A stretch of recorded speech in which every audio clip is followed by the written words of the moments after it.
Okay guys, this is actually a video I wanted to do quite a while ago, but I ran out of materials, and then when I did have more materials I lost interest because the Apollo had kind of been outdated and forgotten.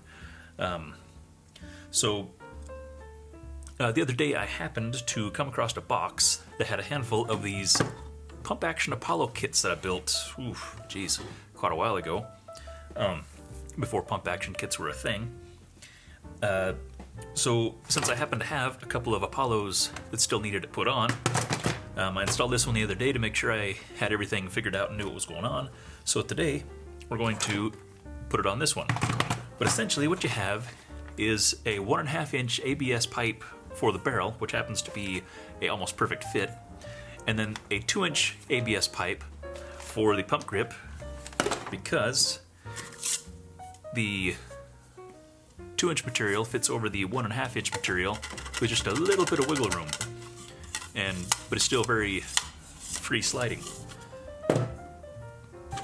To take up some of that slack, I did add a small piece of felt, very thin felt in there, just because it makes it a little bit smoother and takes out some of the wiggle and some of the noise. But yeah, it just basically takes the goofy top prime of the Apollo and converts it into a more comfortable pump action.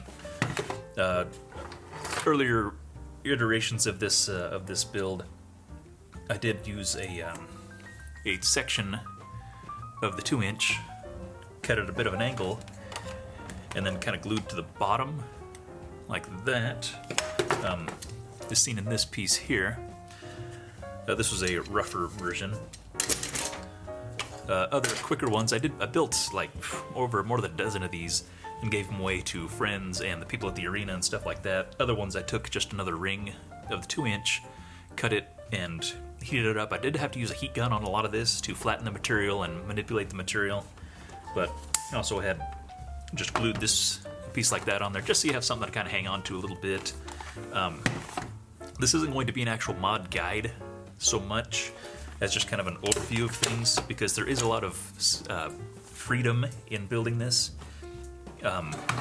This is originated off of a design by Thundercrunk that I found online, and honestly I don't know where the heck I found it. I found it, almost 2 years ago, and I saved the information, but it's on an old phone that died.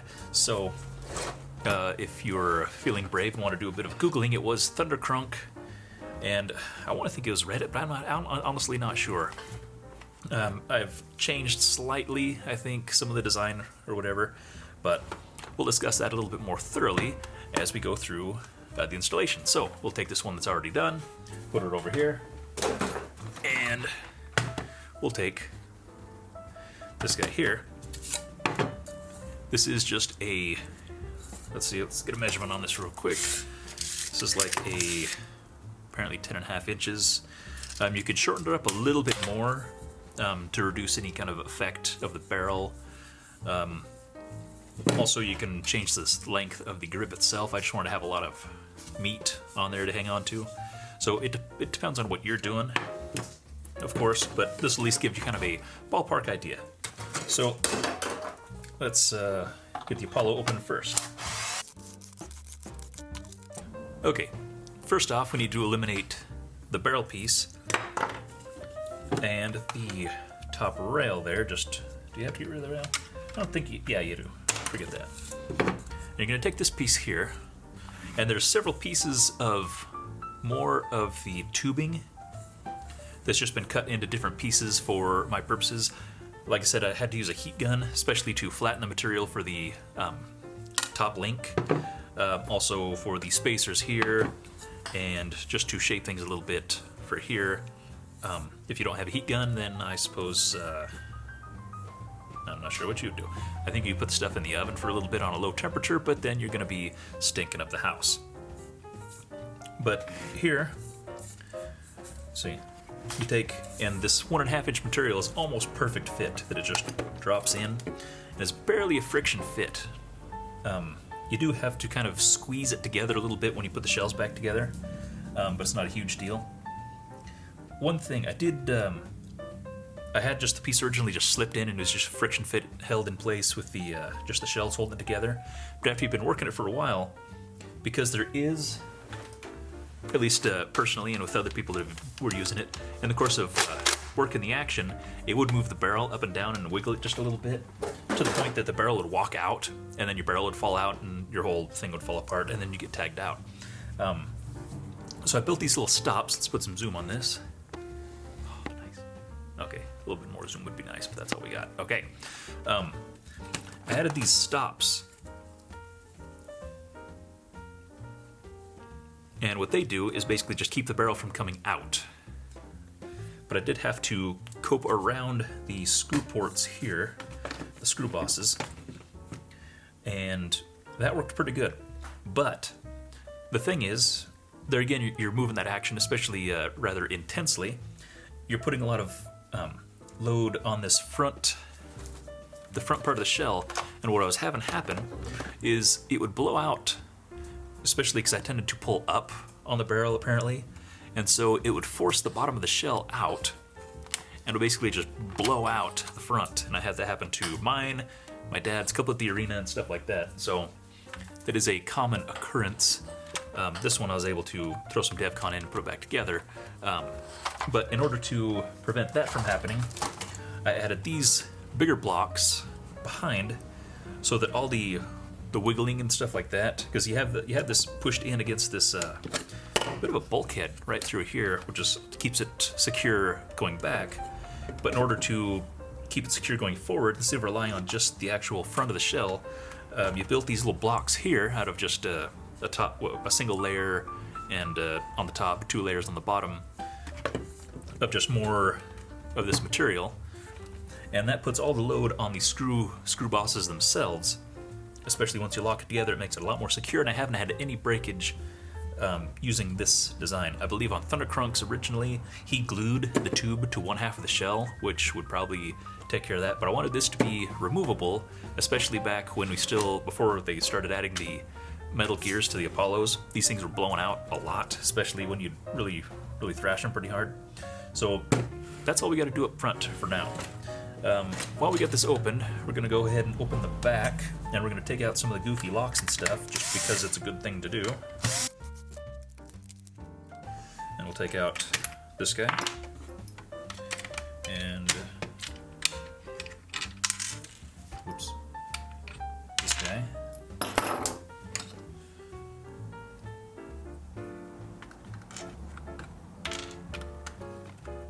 And that guy. That'll free up all the operations. We can double prime it for shotgunning and stuff like that, which is really cool, and it's really smooth when you're using it like with the pump action stuff. Makes it very, very versatile. Now the grip and action bar itself is made out of the 2-inch ABS material, and this is just a strip cut out of one or the other, I can't remember, and then heated up and flattened, and basically I just took the piece that was, of course, a strip cut out of this, and heated it up with a heat gun and pressed it between 2 metal plates, and that squished it out nice and flat. I did keep it just a little bit arced, that way it had a little bit of a support, so if it was flat it might want to buckle a little bit, but having just a little bit of an arc to it tended to give it a little more body, make it a little more rigid. It's sitting on top of 2 pieces, 2 more thicknesses of the same material, all cut and filed kind of smooth and stuff like that, which are through bolted with a countersunk the grip a little bit so that these countersunk bolts wouldn't be rubbing on the tube itself. Also a good place if you are adding the felt to add it over the screws or over the bolt heads themselves to prevent rubbing and stuff like that. And then this piece back here, the actual hole that the priming handle goes through, I roughed out with a drill, and then roughed it out into kind of the square shape with a file. And there again, I heated it up with a heat gun, and then basically heated it up and then forced it over the priming handle so that it became that exact shape, and so it was a very nice snug fit. That way it wasn't slopping around or anything like that, because there wasn't a mechanical connection there. So since we got the barrel in there, that's really all we needed to do, is just take out the muzzle, to replace it with the barrel, take out the rail to make room for the action bar, take out the locks because that's what you do with locks. So we can go ahead and close that guy up, I believe. Then you take this piece and just slip it over the end, pull this guy up and over. And on mine, I drilled a small hole right above where the action bar comes over. I think it was like an 1/8 of an inch hole, I believe, and just used I think an 1.5 inch long, maybe it's just an inch, bolt that basically just cut its own threads, and it just kind of stuck through that way, and it just basically, all it did, it was just prevent this piece from coming up.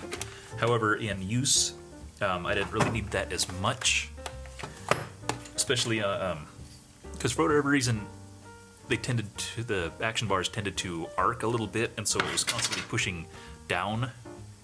But if you're going to really be thrashing yours, you might want to go ahead and put a bolt on there.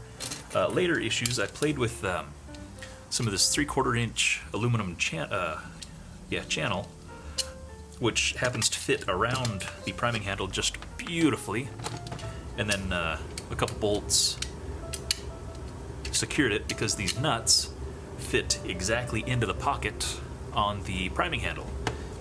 So this is you did have to add the kind of a dog leg here to come from this level down to this level, or you could just, like I did here, add spacers or whatever. This is one I just kind of played with and ended up cutting down when I did the HPA one. But with that, you're just zoom out.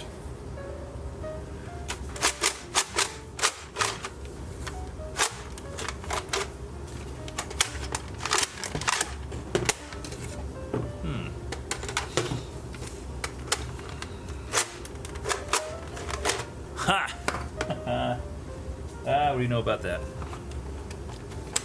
This apparently is one of those that was not quite long enough. Is that what it is? I thought I tested all these, dang it.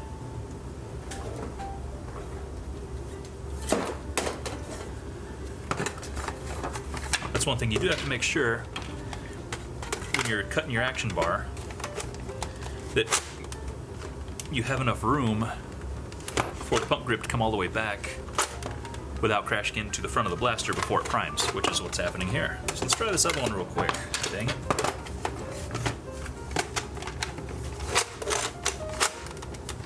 Alright.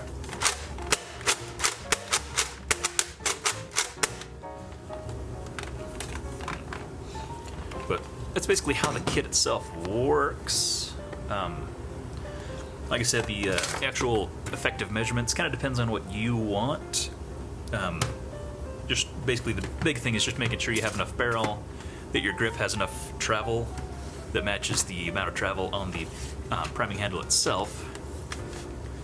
So basically you want to make sure it's primed back when you do all your measuring, as far as from this point to this point, however you set up your action bar linkage, and then whatever you end up with up there is apparently where you'd cut your barrel off. So, like I said, with Apollos coming, I guess they're back on the market with the Phantom Core version, but they're showing up at thrift stores now, so you can pick them up a lot cheaper. And this does make for a very, very formidable and versatile blaster. So I also chose to add a Longshot stock to the back of mine. Longshot is a bit narrow, so what I ended up doing to avoid having to modify the Apollo shell itself, I snugged it up as good as I could, and then there again used the heat gun a little bit and softened the plastic just enough to where I could tighten up the screws around it, and it basically molded itself to fit the Apollo. So there's no, you can remove this piece. In fact, I've had it on 2 or 3 different Apollos now as the Apollos have broken down, but it is a very secure fit, and it is formed to the Apollo. So you can do that because it does make for a very nice sizable stock, a nice length and everything, and makes for a very, very nice package. So there again, it's 1.5 inch ABS, which I bought at Home Depot. You can buy it in 2-foot lengths. And if you have any more questions, go ahead and leave them in the comments below, and I'll try to answer them to the best of my ability.